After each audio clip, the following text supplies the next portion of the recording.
सुबह सुबह अमृत वेले में उठकर भजन इस तरह से करें कि सतगुरु प्रसन्न हो जाएं। साथ संगत जी, हर रोज सुबह उठें, हर रोज सुबह सुबह अमृत वेले में उठें और ज़रूर उठें। और जिनको नामदान मिल गया है, जिन पर उस परमात्मा की, सतगुरु की अपार कृपा हो चुकी है, जो नामधारी हैं, तो वो सुबह सुबह अमृत वेले में उठ जाएं और अपना काम निपटा लें। और ये काम सबसे पहले करें। तो वो कौन सा काम है? वैसे तो आप सभी को जो सत्संगी हैं उन्हें पता ही है कि हमारा सुबह उठने के बाद सबसे पहला काम कौन सा है। चलो फिर भी हम बता देते हैं कि सुबह उठने के बाद सतगुरु के नाम का सिमरन करना है और सिमरन करने के बाद उसी बैठक पर बैठकर सतगुरु नाम का भजन भी करना है और भजन जरूर करना है। आम तौर पर हमारे में से ही कई सत्संगी हैं जो कि सिमरन तो करते हैं, सिमरन को तो समय देते हैं, मगर भजन नहीं करते हैं। जबकि हमारे लिए, हम सभी सत्संगियों के लिए भजन बहुत जरूरी है। क्योंकि जो सिमरन है तो वो तो समझो कि एक तैयारी है अंतर में अपने सतगुरु के दर्शन करने की। और जो असली दर्शन है तो वो तो हमें भजन में ही होते हैं और भजन करने से ही हमारे सतगुरु प्रसन्न होते हैं। सिमरन तो हम करते रहते हैं और जब हम सिमरन करते हैं तो फिर हमारा सिमरन पकता है, तो फिर हम भजन करते हैं। और अगर हम भजन को सही ढंग से करते हैं तो फिर हमारे सतगुरु हमारे ऊपर अति प्रसन्न होते हैं। हमारे सतगुरु हमारे ऊपर बहुत खुश होते हैं कि मेरे बच्चे मेहनत कर रहे हैं।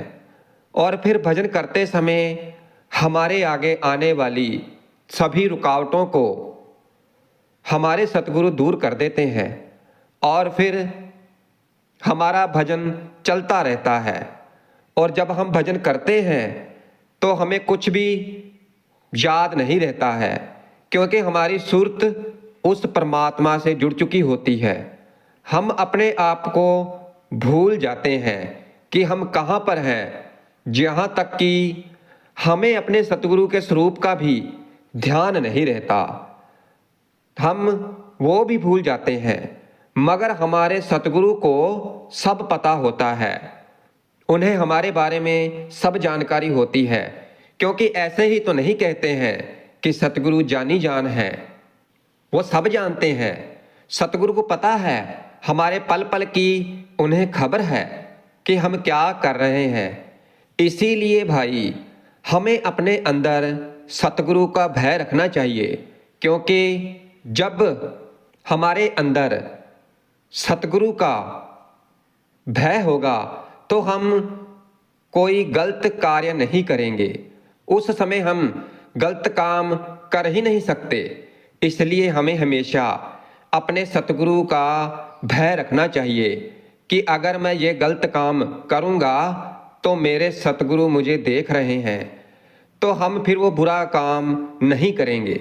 सतगुरु जी महाराज एक उदाहरण देकर समझाते हैं कि अगर घर में कोई 2-2.5 साल का बच्चा हो तो हम कोई गलत काम नहीं करते हैं कि बच्चा हमें देख रहा है।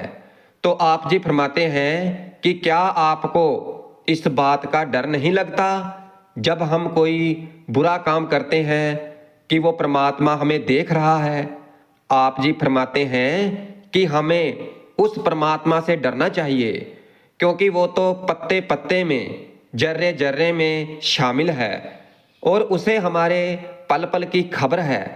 और हमारे अंदर बुरे कामों प्रति भय और सतगुरु के प्रति प्रेम कैसे पैदा हो सकता है?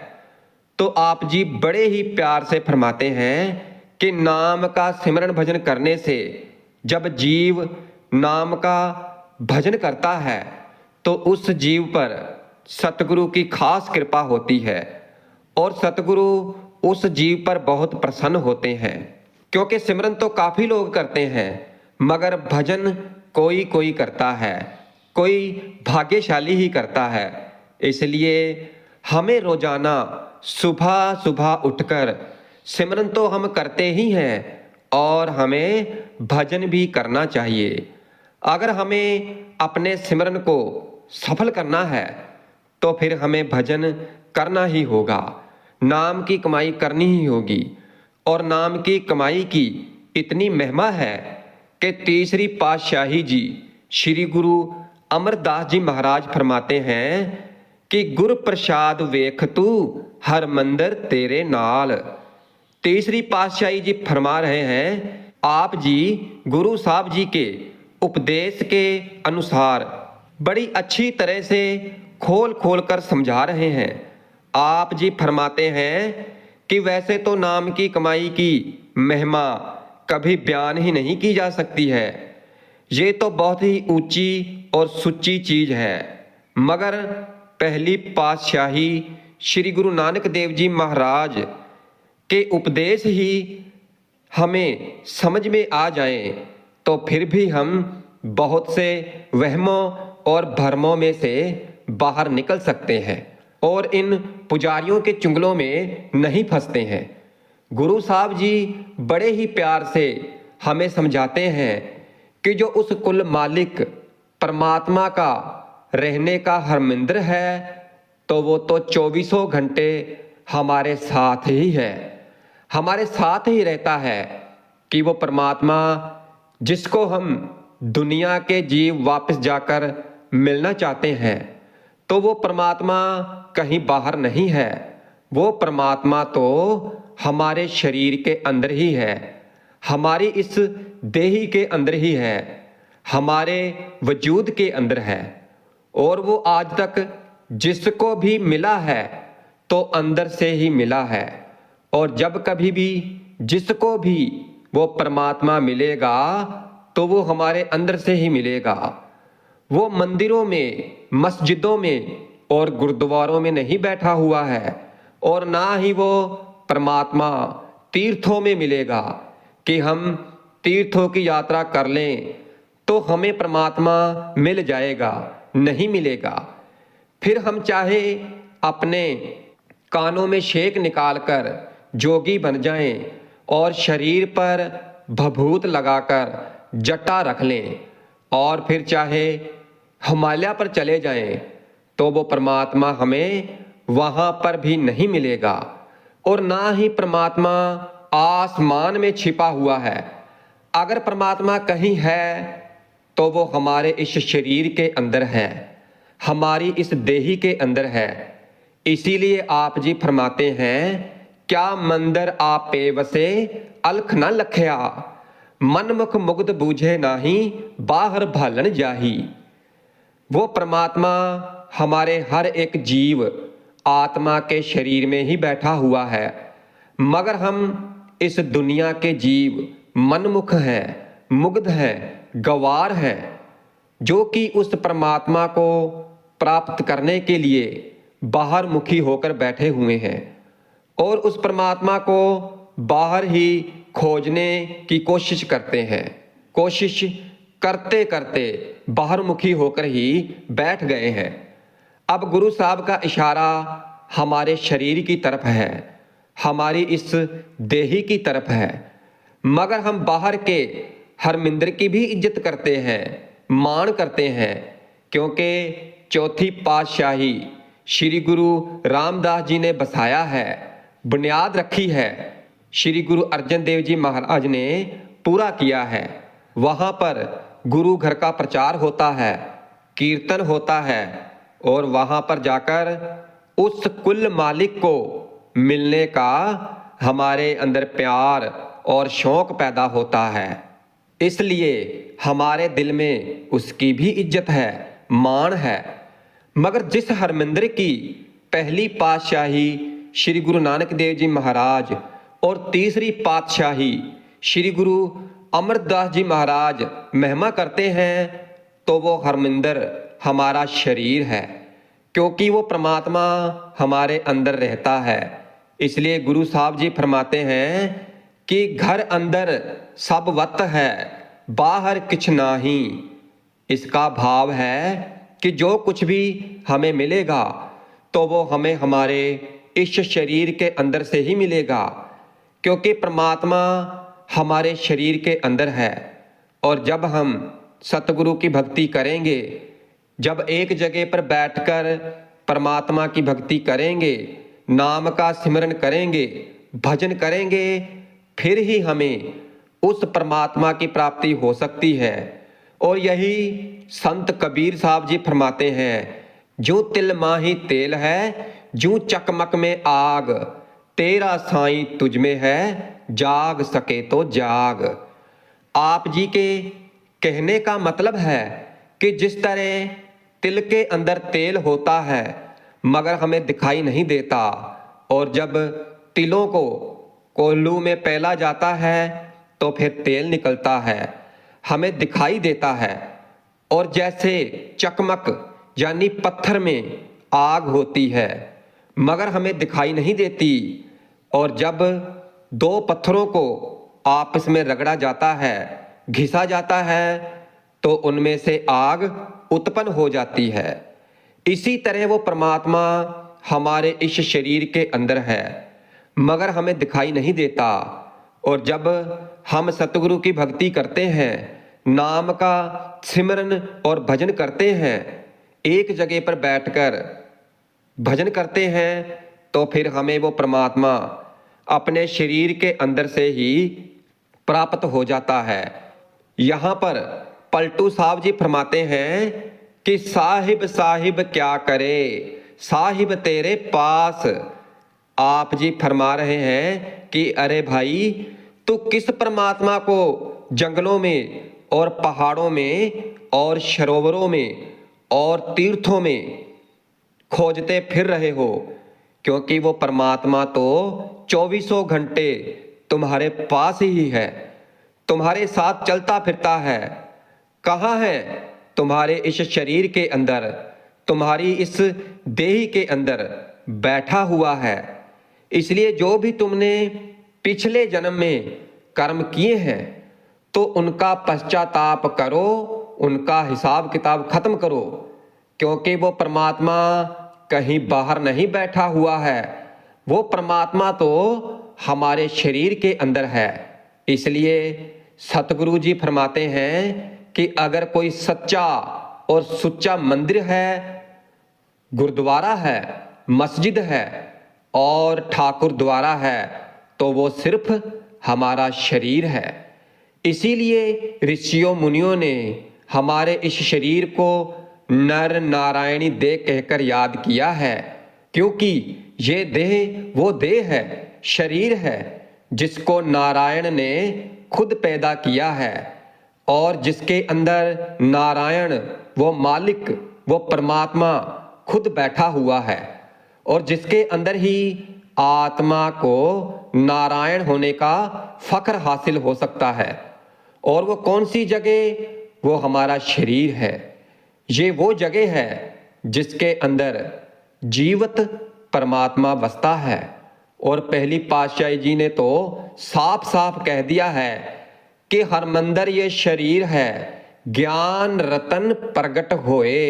आप जी फरमा रहे हैं कि भाई अच्छी तरह से इस बात को अपने मन में बिठा लो कि सिर्फ तुम्हारा शरीर ही उस मालिक की, परमात्मा की रहने की असली जगह है और असली घर है। और जब भी तुम्हें वो मालिक, वो परमात्मा मिलेगा तो इसी शरीर के अंदर से ही मिलेगा। हम इस दुनिया के जीव अपनी ही मर्जी के मालिक हैं, क्योंकि कैसे हम ईंटों पत्थरों से उस मालिक की रहने की जगह बनाते हैं और फिर वहां जाकर दिन रात उस परमात्मा को खोजने में लगे हुए हैं। और देख लो, जिस जगह को उस कुल मालिक ने, उस परमात्मा ने आप खुद बनाया है, तो वो है हमारा शरीर। और हम इस शरीर के अंदर जाकर उस परमात्मा को ढूंढने की कोशिश ही नहीं करते हैं। और बाहर ही उस परमात्मा को तलाशने में लगे हुए हैं। आप जी फरमाते हैं कि ये परमात्मा ने इसलिए गुरुद्वारे, मंदिर, गिरजे बनाए थे ताकि कोई उस मालिक का सच्चा भक्त और प्यारा आकर हमारे अंदर उस मालिक के मिलने का प्यार और प्रेम और शौक पैदा कर सके, हमें उस मालिक से मिलाने का तरीका और साधन समझा दे और फिर हम उनके समझाने के मुताबिक उस परमात्मा की खोज कर सकें, उस मालिक की भक्ति और उस मालिक की पूजा कर सकें। और वो कौन है जो हमें उस मालिक की भक्ति, उस मालिक की पूजा करने का तरीका और साधन समझा सकता है? तो वो है संत सतगुरु। केवल यही हमें उस मालिक की भक्ति करने का तरीका समझा सकते हैं। वैसे चाहे हम सारी जिंदगी बाहरी भक्ति करते रहें, उस मालिक से मिलने के लिए चाहे कोई भी तरीके अपना लें अपनी मर्जी के मुताबिक, मगर हम कभी उस कुल मालिक को, उस परमात्मा को हासिल नहीं कर सकते हैं। अगर हम उस मालिक को पाना चाहते हैं और इस जन्म मरण से मुक्त होना चाहते हैं तो फिर हमें वक्त के पूर्ण संत सतगुरु के हुक्म के अनुसार चलकर उस मालिक की भक्ति करनी होगी, पूजा करनी होगी, तभी हम इस भव सागर को पार कर सकते हैं, वरना नहीं। और हमारे सतगुरु हमसे क्या करवाना चाहते हैं? वो कोई हमसे सख्त मेहनत करने के लिए थोड़ी कहते हैं, कहीं खेत में जाकर हल चलाने के लिए थोड़ी कहते हैं, कोई भार उठाने के लिए थोड़ी ना कहते हैं। वो तो कहते हैं कि अपने घर पर ही रहकर जो तुम्हें नामदान मिला है, जो तुम्हें शब्द मिला है, तो बस उसकी कमाई करनी है, उसकी भक्ति करनी है, सिमरन करना है और भजन जरूर करना है। सिमरन के बाद भजन की तरफ भी ध्यान करना। जिस तरह भी आप बैठ सकते हो, जैसे भी आपके शरीर की अवस्था है, आप बैठकर भजन करें, एकाग्रचित होकर भजन करें, सब कुछ भुलाकर भजन में खो जाएं। और फिर जो हमें अंतर में सतगुरु दिखा रहे हैं, जब दिखाना चाहते हैं तो उन्हें देखें और आनंद लें। और फिर जब एक बार भजन की बैठक बन गई तो फिर देखना हमारी क्या अवस्था होगी।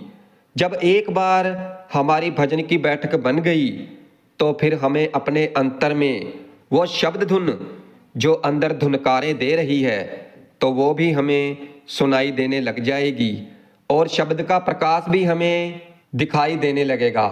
फिर हमारे सतगुरु भी हमारे ऊपर बहुत प्रसन्न होंगे। और ये होगा कैसे? केवल भजन करने से। इसलिए भाई, जो भी सत्संगी भाई बहन सिमरन करते हैं और अपने सतगुरु से प्रेम करते हैं तो उन्हें भजन भी जरूर करना है, क्योंकि भजन करने पर ही हमारा सिमरन भजन पूरा होता है। केवल सिमरन कर लेना ये हमारी भक्ति अधूरी है। इसलिए सिमरन तो करना ही है और करते भी हैं, मगर हमें भजन भी जरूर करना है। और फिर देखना हमारे सतगुरु की कृपा हमारे ऊपर कैसे बरसती है और हमारे सतगुरु हमारे ऊपर हमेशा प्रसन्न रहते हैं।